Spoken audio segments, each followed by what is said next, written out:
bad is bound to happen to me. I don't know what I feel it coming. Might be so sad, might leave my nose.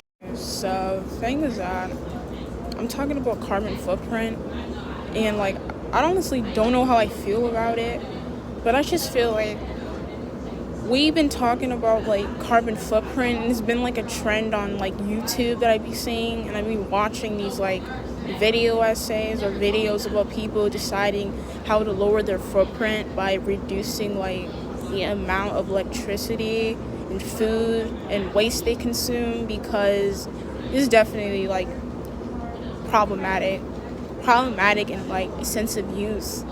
But the thing is that carbon footprint is not enough, but it's a way we can like stop the climate crisis from happening. Because look at all these politicians. The politicians at the top of this country, they ain't doing anything.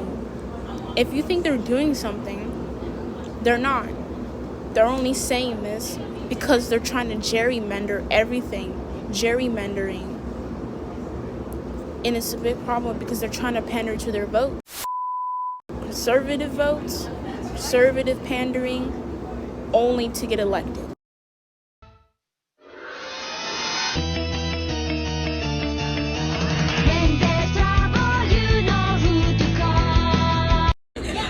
Okay, so like the like revolution that we're going towards, like carbon footprint and the change that we're trying to fix so we can lower greenhouse gas emissions is going to be a little bit of a difficult challenge, because half of the world, 3/4 of the world, 25% rely on fossil fuels.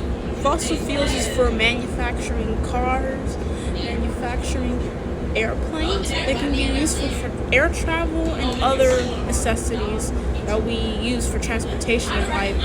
But the thing is that, how are we going to do it if some people are not comfortable with changing their lifestyle? It's going to be a difficult process. So if we try to solve this, what else does it mean? Do we have to leave it up to the billionaires to help us? Come and help us and fix this crisis we're in? Because we're seeing a lot of wildfires and sea levels rising in some lake countries, and probably over here in Cali. And there are sea levels down south. I'm talking about Louisiana, hurricanes in Florida, typhoons in the Philippines, Malaysia, and there's so much smoke in the air. So, talking about... Why are we still here? Just to suffer? Okay, let's get back to the part of the like commentary. So, the reason why we have all this like climate change like buzzword that is like going around everywhere in like the news and the media outlets, and certain politicians keep spreading it, but they don't do anything about it because they only care about profit and they don't care anything else about the people, human value. They just don't care. So like carbon footprint, I'm not saying that we should go back before the pre-industrial age, not to the Bronze Age, where we had no industrialization. We had no oil companies, oil factories that are literally exploiting children in the mines so they can gold. The thing is that no one's talking about it. Everyone acts like there aren't children in other countries being exploited for profit by these billionaires. And you know what, billionaires, I'm about to spill for you. So let me spill this out. Hear me out. I'm talking about Jeff Bezos, Elon Musk, and don't forget Bill Gates. I'm not saying they're unethical billionaires, but these billionaires are responsible for the world's amount of carbon footprint. They take up 50%, which is like 3/4 of the carbon emissions in the world. That is more than people in the United States waste 325 tons. I'm talking talking about tons, billions of waste that is dumped into other countries. And you wonder why people in this country say, oh, we wonder why these third world countries such as like Nigeria, India, Sri Lanka, Bangladesh. Well, I travel the world, but the things that the wealthy countries like here, they're dumping all their waste and trash into other polluted areas of those other like third world countries, and things that people don't care. And that's just a reality. But we keep talking about climate change and carbon footprint. So let me tell you this, you want to reduce it? Why don't you stop supporting these billionaires and their unethical businesses and exploitive practices that they do for their underaged workers that they do on the mining fields and them caves? And I hear a lot of stories that I read about children imported for wage work, or that's basically slavery, mining cobalt and other type of minerals, which mean the more they mine, the more fossil fuels are being used, and the more carbon emissions, whatever, are increasing. And the thing is that, what is there I can do about it but talk about it and have a conversation? So what defines our usage of carbon footprint? What can we define it? Like, just give me some insight, because I can show you the amount of statistics on the data. But it doesn't mean I'm gonna support these politicians. They ain't doing nothing. Do you see the Republican Party and Democrats caring about climate change? No, they only use it as a way to greenwash everything. Greenwashing is a source of exploitative and green capitalism, which only cares about people buying their products so they can reduce their carbon footprint, but it doesn't actually help the problem. It doesn't do nothing. So does that mean we're screwed? Is climate change a thing we should worry about? Should we lower our carbon footprints? But it's impossible, because like, how are we supposed to like lower our carbon footprints if people are still driving vehicles and cars and other, not using alternative ways of transportation?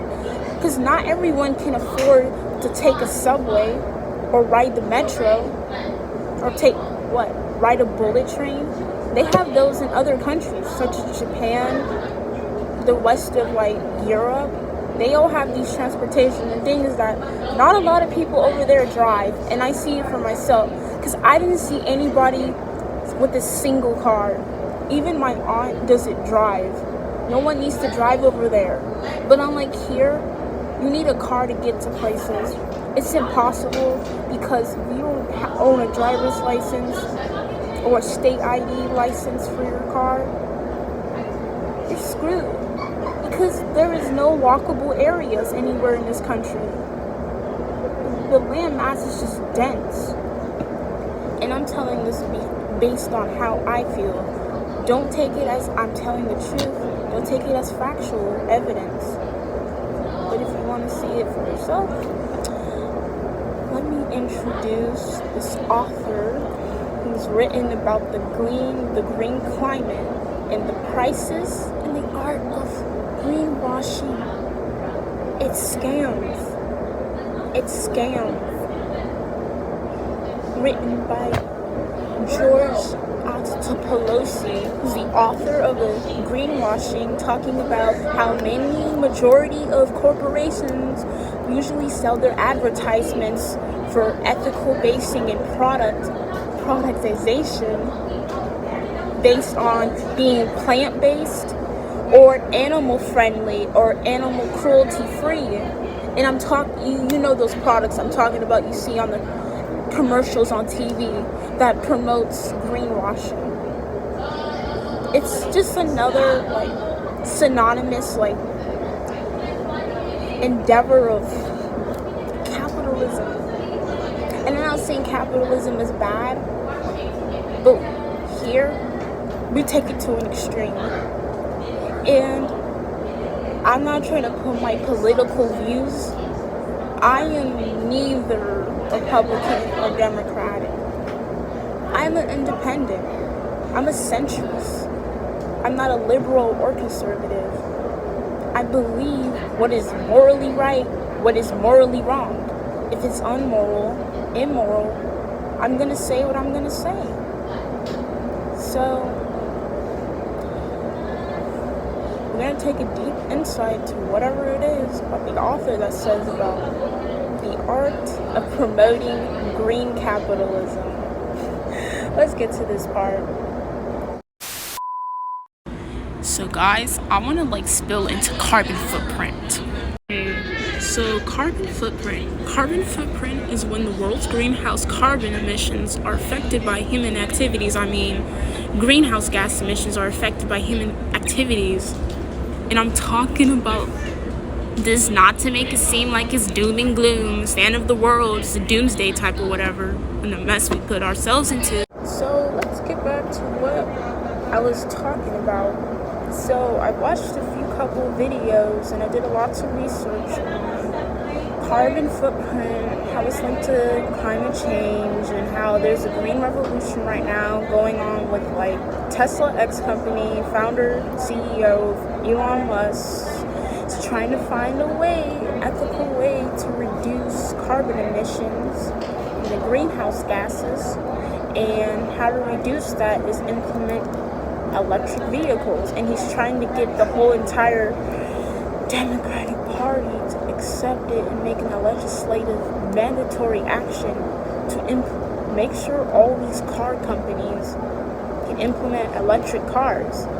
But the thing is that electric cars can be, I don't know how to describe it, but it can be a little pricey in terms of expense and the way it taxes you, and how it's such a mainstream mobility, it's such a novelty, and I don't think we should take this for granted. But Elon Musk said in a statement in this little blog, so I really want to get into showing his, it's not a sponsored video, and yep, I am taking a break so I can read all the, and he reportedly said it at his Twitter account, and you know what he said about this change. And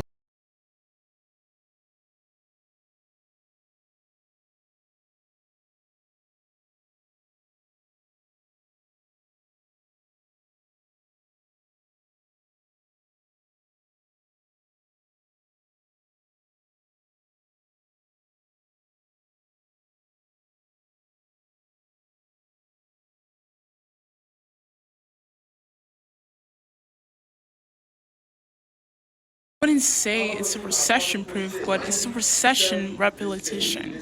He said, adding to the because people have made the decision in a large part away from gasoline cars. While EV sales are growing sharply, they are still account for 5.35% of the total auto market in 2022. Continue my part. Tesla reported record revenues of $25.45 billion in the third quarter this year. Tesla, like many other car manufacturers, has been hit by the supply chain shortages and backlogs, as well as the rising cost of materials. In the past 2 quarters, the company's supply chain issues have exacerbated by its Shanghai factory shutting down due to COVID and Russia's invasion of Ukraine. Out of the 2 billion vehicles on the road globally, 3.5 million of them are Teslas. Musk said the company has a long way to go before reaching its goal of a 1% of the global fleet of being Teslas, he added. That's it. Okay, so I don't want to get too much attention, and I want people to pay attention to what I'm saying. So this is about the climate change crisis, Bill Gates. And who's the founder and CEO of Microsoft? Yay. Yes, that's why we all got this Dell laptops and HP laptops selling in Best Buy stores across the country nationwide. He said he had a solution on one of his YouTube channels talking about how we need to use this thing called green cerebellum, to renovate and revolutionize the way we use gas and fossil fuels. Kennedy, you all. Climate crisis, Tatiana, politicians please. seem to promote it in media. You are the warm up here, so people can hear. I'm just asking myself, are we all gonna die? Because what is the point? Humans? Any single innovation has a chance of failure, so you have to fund a lot of different approaches. The Microsoft co-founder came to Glasgow to encourage world leaders to do just that and build a green industrial revolution. What does a green industrial revolution look like? We still want roads, so we need cement that you'd have to call green cement. We still want to be able to fly around, so you have to have aviation fuel that is made without any emissions at all. In some cases, you have a radical change, like there's ways of making a ground beef equivalent that doesn't involve the cow at all. So people are trying that out. Can business do it on its own? Well, we need to have a government policy that incents this activity. Is President Biden doing enough to lead on climate change? Well, we're at a crossroads where of these two bills, the infrastructure and reconciliation bill, those get through, the U.S. will move into a strong leadership role where we'll be using our power of innovation, we'll be creating new industries. Planet's temperature. You hear a lot about the progress in reducing the cost of renewable energy to make electricity. But generating electricity isn't the only contributor to climate change. It accounts for only about 25% of all greenhouse gas emissions. With greenhouse gases, you have the electricity sector, but you also have manufacturing, transportation, agriculture, buildings, as well as about 10% from other sources. We need innovation, going out there and finding inventors across all these different areas and understanding their energy R&D activities to make sure that they have a path from their laboratory to scaling up into very large numbers. For electricity, wind energy and solar energy, prices are coming down. So the electricity sector has to either be able to store that energy or have other zero emission sources to maintain the reliability that we all depend on. Manufacturing. Here we're talking about all the stuff we buy, furniture, beds, the cars themselves, all of those things. Just the very process of making cement is CO2 emitting. There's a lot of embedded energy. We'll have to change the way that we do that manufacturing. Transportation.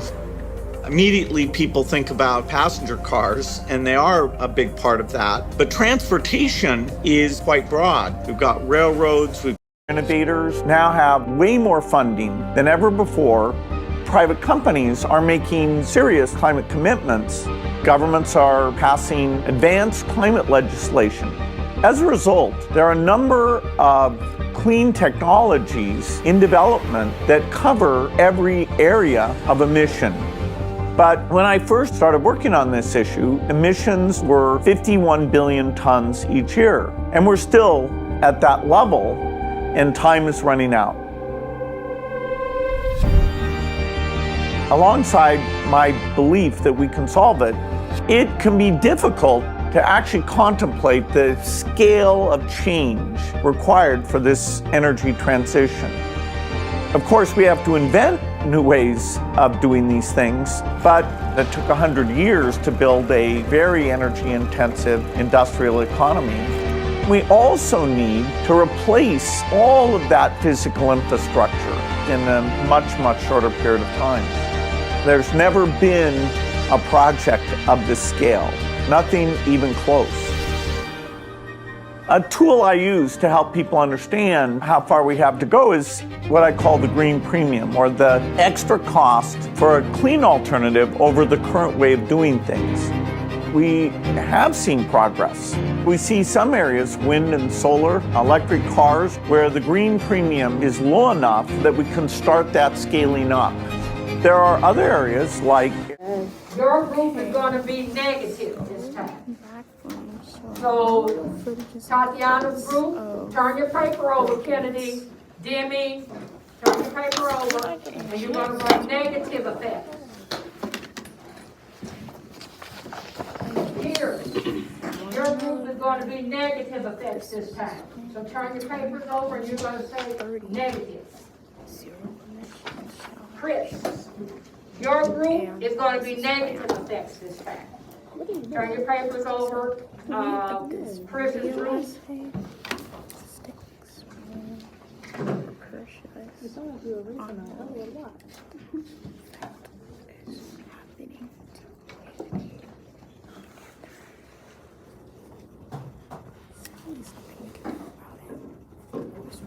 So I want everybody to understand the lessons are going to be kicked off with paper.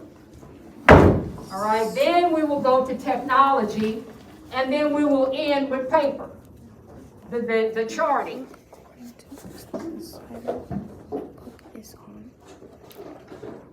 All right. I want to add names. No, you can do that. You can do that when you get ready to do your charting. Okay. Okay, I'm sorry guys, this stupid fucking cafeteria is like pretty loud and people are loud as shit, and I wanted to record this video because like, just some disclaimers and reminders. I put all the information in the links down below so you guys can view this content information, because I don't want to say any BS before I get called out for fake news or misinformation on YouTube. So, okay, let's get back to the point of this, like, video. So, according to this, like, info site on BusinessInsider.com, New York Times, and go to Vox Media website, just according to this, there's some books on climate change and capitalism, and I want you to see if you guys can, like, read it, because, like, it's based on, like, this author. So, the author, Nina she did a little bit of research on capitalism and how it correlates with like climate change and how many corporations manipulate us and they try to greenwash shit and everything. Greenwashing is like a term where a corporation uses like green materials and try to be eco-friendly to promote everything. And yeah, that's what they were trying to do. And let's just hack the author, alright? This author today.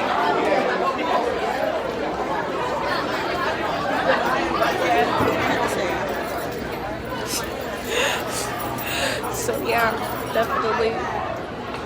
Okay, so to get to the author of the book, I'm about to present you guys to. I don't know why there's other people. Like, they were asking me, "You recording a vlog?" I'm like, "Yeah, but I don't want you to be part of it. I'm gonna like edit you out of the video because like I'm trying to protect your privacy."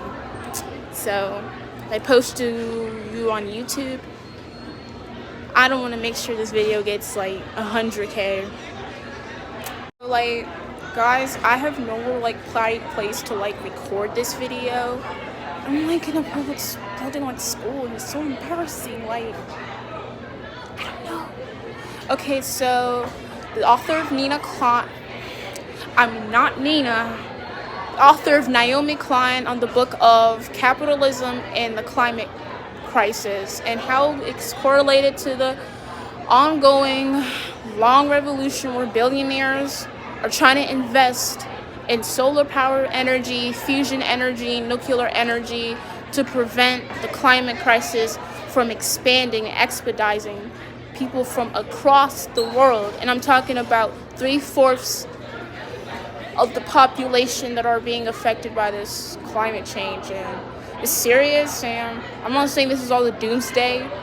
I'm not trying to be pessimistic, but we don't do anything about our carbon footprints, we're screwed, and it's going to be the end of all of us and humanity, and yeah, we're all going to die. This is not supposed to be a mockery, so yeah, we're all going to die. By the way, tell God I said goodbye, because like it was nice being on this planet, but people are too greedy and they do horrible stuff for profit and money. It's all about the cash, the money. That's all these rich people care about. Get some help. Get It Straight program, a national drug awareness effort. Think about this. Many of you using drugs out there now are under 18. Do you realize that at 18, you have lived only 1/4 of your life? When you're using drugs, you're only cheating yourself out of the chance to find out who you really can be. And believe me, if you don't use drugs, you can just about be anything you want to be. Listen, you got at least 3/4 of your life to go. That's 3 more lifetimes to you. So don't blow it. Don't do drugs. If you're doing it, stop it. Get some help. City author Naomi Klein changes everything capitalism. On the positive side, colonialism reduced local warfare. Humanitarian efforts in some colonies improved sanitation and provided hospitals and schools. As a result, lifespans increased and literacy rates improved. So I'm going to stop Possibly humans are too selfish to take drastic change. the audio. To give the positive effect group. Assumptions that provides examples of how we are succeeding in the book, showing why our current economy system has failed and need to create something better for the sake of our planet. And that's the end of this. Positive effects right there. That's negative. This paragraph underneath the. So here's where your positive effect answers are. Okay, Danielle? Right there, that paragraph. From mass destruction and their own set of selfish policies. Negative effect group, you might want to scroll underneath. You might want to scroll underneath this picture right here. Bicycle factor in England. C circa means about 1900. You might want to read this paragraph right here. I believe there's some negative effects in this last paragraph right above the reading check. Negative group. Read this paragraph underneath, just above the reading check. See if that'll help you. But right now I want to concentrate on the positive effect group. Negative effects. Just above the reading check, there's a paragraph there. Read that paragraph to see if there's some negative effects in there that you can add to your notes.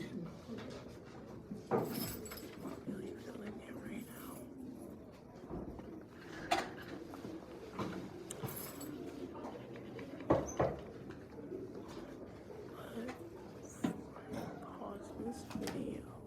This is not our sponsorship deal. I don't have any. I'll get it. So discussion video today.